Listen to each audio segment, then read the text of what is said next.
Assalamualaikum. Hari ini saya nak share dengan tuan-tuan tentang pemilihan saiz kabel dan juga breaker dalam pemasangan sistem kuasa solar. Apa yang saya nak share dengan tuan-tuan hari ini adalah berdasarkan pemasangan sebenar sistem kuasa solar untuk camper van, yang mana sistem ini akan gabungkan charging daripada solar panel dan juga alternator yang sedia ada dalam kenderaan ataupun dalam van tu. Walaupun sistem ni ada sedikit kelainan, tapi teori dan cara untuk pilih saiz kabel dan juga breaker masih lagi sama. Bagi tuan-tuan yang nak pasang sistem kuasa solar dekat rumah pun, tuan-tuan boleh gunakan kaedah yang sama untuk menentukan saiz kabel dan juga saiz breaker. Sebab kaedah pemilihan kabel ni adalah sama, tak kira dekat mana pun kita nak pasang sistem kuasa solar tu. Dan pemilihan kabel ni memang sangat penting tuan-tuan, sebab inilah salah satu punca kita tengok kadang-kadang ada sistem kuasa solar yang terbakar ataupun sistem yang tak dapat berfungsi dengan baik. Dan lagi satu soalan, selalu orang tanya kenapa kos pemasangan sistem kuasa solar ni agak tinggi. Benda pertama yang kita kena ingat, untuk sistem kuasa solar ni kita nak menjana elektrik kita sendiri. Berbeza dengan dekat rumah, kita dapat bekalan daripada TNB dan kita tak payah fikir pun cara untuk menjana elektrik. Jadi untuk sistem kuasa solar ni, sebab kita nak menjana elektrik, kita perlukan solar panel, kita perlukan solar charge controller, kita perlukan inverter untuk convert DC kepada AC, dan kos yang paling tinggi adalah kos bateri untuk menyimpan tenaga elektrik. Dan selain pada tu, untuk sistem kuasa solar ni kadang-kadang kita tengok ada inverter yang 6000 watt, 10000 watt tapi harga dia murah. Kalau nak compare dengan inverter yang ni, maksimum output power adalah 2000 watt tapi harganya lebih mahal. Boleh beli 3 ataupun 4 inverter yang murah tadi. Itu ada kaitan dengan keselamatan dan juga ciri-ciri ataupun function yang ada dalam inverter ni. Kalau kita beli inverter yang terlalu murah, mungkin kita boleh guna sistem tu, tapi pada masa yang sama dia akan merosakkan peralatan yang lain. Sebagai contoh, kita boleh merosakkan kita punya bateri. Untuk inverter yang murah tadi, dia punya low cut-off voltage adalah terlampau rendah, yang mana voltage yang terlampau rendah tu boleh merosakkan bateri kita dan kita akan rugi lagi banyak berbanding kita beli satu inverter yang berkualiti macam ni. Selain daripada kualiti dan juga functionality yang ada pada peralatan solar, kita tak boleh lupakan tentang safety ataupun keselamatan. Duit kita boleh cari, tapi nyawa tak ada jual kat Shopee tuan-tuan. Peralatan dan aksesori yang penting untuk sistem kuasa solar ni adalah kabel dan juga breaker. Ini adalah untuk safety dan juga functionality. Kalau kita gunakan kabel yang terlampau kecil, kita takkan mampu untuk draw power yang tinggi. Dan sama juga kabel tadi, kita mesti protect dengan breaker ni. Ada orang panggil kabel, ada orang panggil wire. Mana satu yang betul? Ada kata tu benda yang sama, ada kata benda yang tak sama. Jadi hari ini saya akan ceritakan kepada tuan-tuan yang mana satu kabel, yang mana satu wire.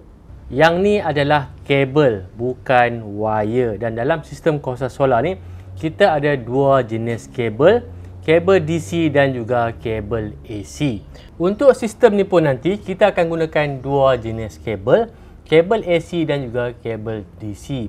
Kabel DC adalah untuk sambungan peralatan DC. Sebagai contoh, daripada inverter untuk sambungan kepada bateri, kita gunakan kabel DC. Dan sama juga untuk sambungan antara solar charge controller kepada bateri, kita gunakan kabel DC.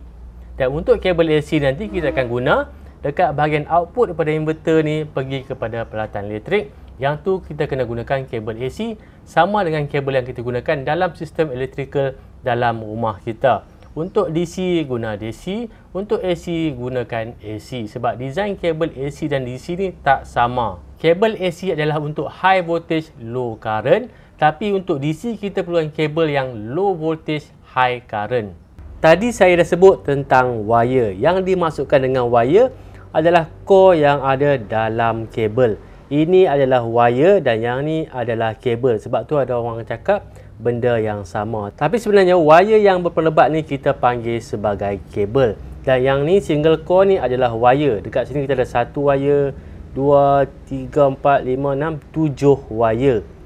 Tapi bila wire ni dipasangkan dengan penebat macam ni, kita panggil dia sebagai kabel. Tapi tujuan video kita hari ni bukanlah nak berdebat sama ada wire ataupun kabel.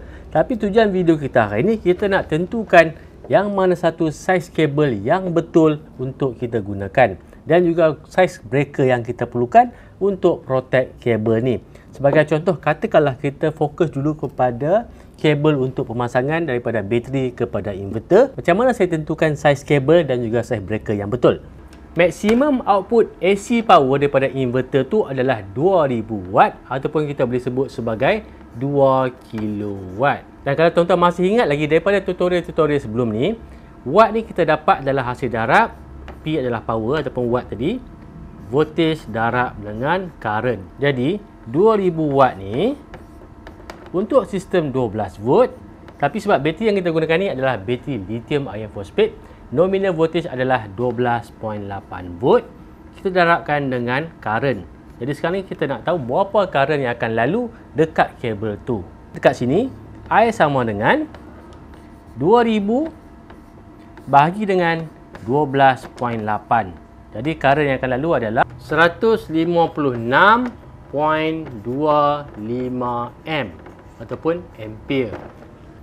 Okey, berdasarkan kiraan yang kita buat tadi, kita dah tahu dah kalau kita gunakan full power 2000 watt daripada inverter ni, current yang akan lalu dekat kabel adalah 156 amp.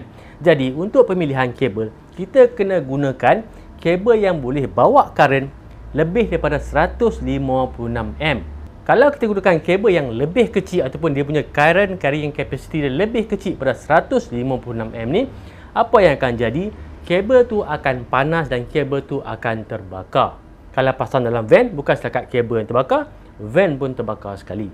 Sebab itulah penting kita buat kiraan dan kita pilih kabel yang betul.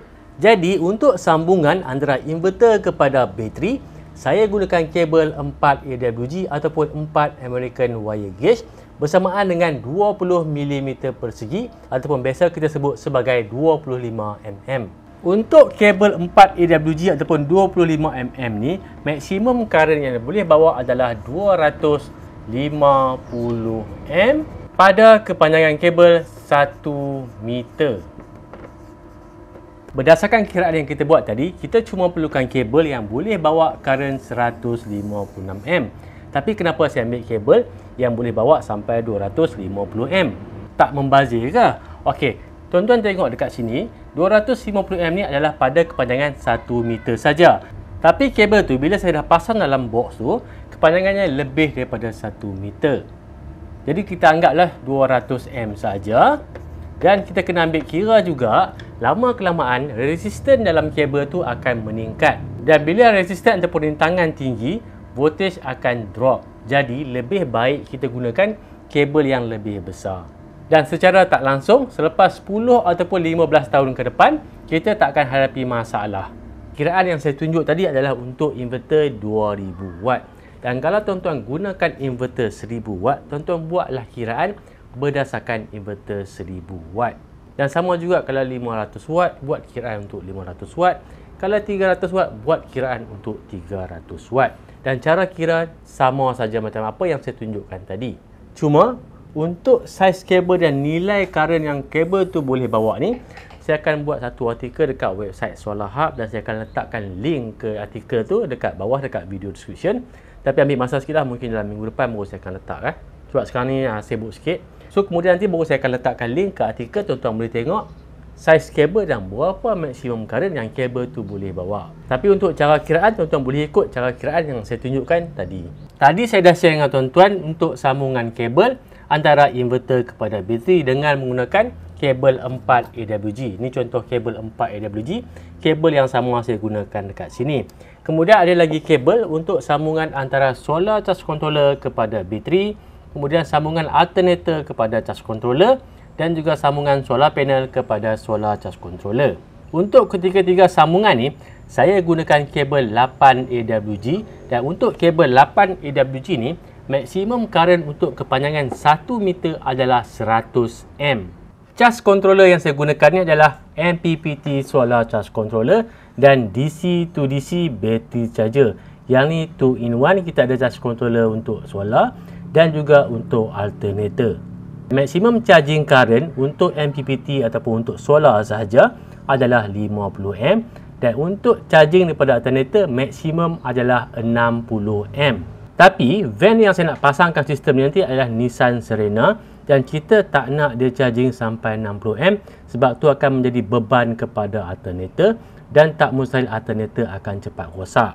Untuk sistem ni memang agak overkill sebab owner memang ada plan dan ada kemungkinan owner akan tukar van yang lebih besar. Bila van yang lebih besar, kita ada lebih banyak ruang untuk letak solar panel. Dan bila owner nak tukar van yang lebih besar nanti tak ada masalah. Cuma angkat saja power box ni masuk ke dalam van yang baru dan buat semula sambungan kepada alternator. Sebab itulah untuk projek ni kita gunakan charge controller yang rating current agak tinggi 50A maksimum dan charging daripada alternator 60A.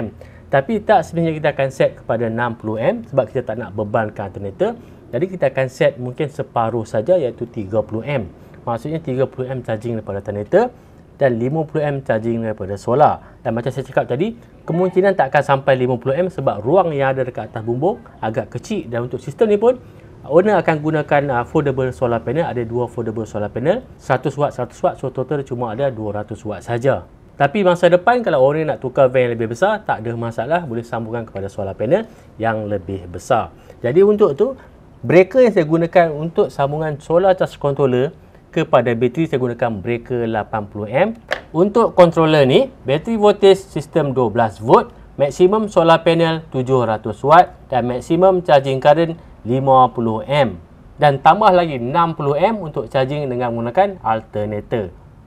Seterusnya tentang size breaker. Breaker berapa M yang kita nak gunakan. Yang ni adalah breaker untuk sambungan antara inverter kepada bateri. Macam saya beritahu tadi, untuk kabel 4 AWG ni, maksimum current adalah 200 hingga 250A. Dan secara normal, inverter ni hanya akan draw 156A saja. Dan tujuan kita gunakan breaker ni adalah untuk protect kabel dan bukannya untuk protect inverter. Tujuannya adalah supaya kalau current yang lalu dekat kabel ni lebih daripada 200A, breaker ni akan trip. Dan sama juga kalau berlaku short circuit, positif dan negatif bersentuh, breaker ni pun akan trip juga macam ni. Untuk breaker yang ni pula, walaupun kabel saya gunakan ni kabel 8 AWG maksimum current 100A, tapi saya letakkan rating breaker yang lebih rendah berdasarkan aplikasi. Sebagai contoh, untuk sambungan antara solar charge controller dengan bateri ni, saya gunakan breaker 80A sebab kat sini kita ada kombinasi charging dengan menggunakan solar dan juga charging menggunakan alternator. Katakanlah kita gunakan 50A daripada solar dan 30A daripada alternator. Dan kita tak nak alternator produce current yang lebih daripada 30A sebab 50 campur 30 adalah 80A. Jadi kalau kita draw current yang tinggi daripada alternator, breaker ni akan trip.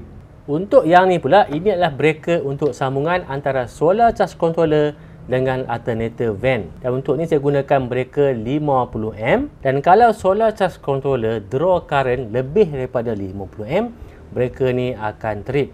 Tapi masa pemasangan nanti, dekat dengan alternator kita akan pasang lagi satu fuse untuk protection. Dan memang tak salah kalau kita ada lebih daripada satu protection device. Kita akan combine breaker dan juga fuse. Nah, yang ni pula adalah sambungan kepada solar panel. Saya gunakan breaker 50A. Untuk situasi dekat van ni, walaupun kita gunakan MPPT solar charge controller, kadang-kadang kita terpaksa parallelkan lebih banyak solar panel sebab kita ada masalah ruang.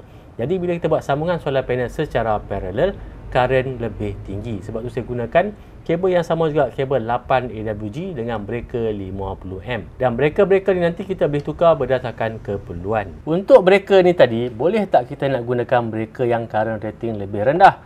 Boleh. Cuma kebiasaannya untuk breaker ni kita ada 150A ataupun 200A.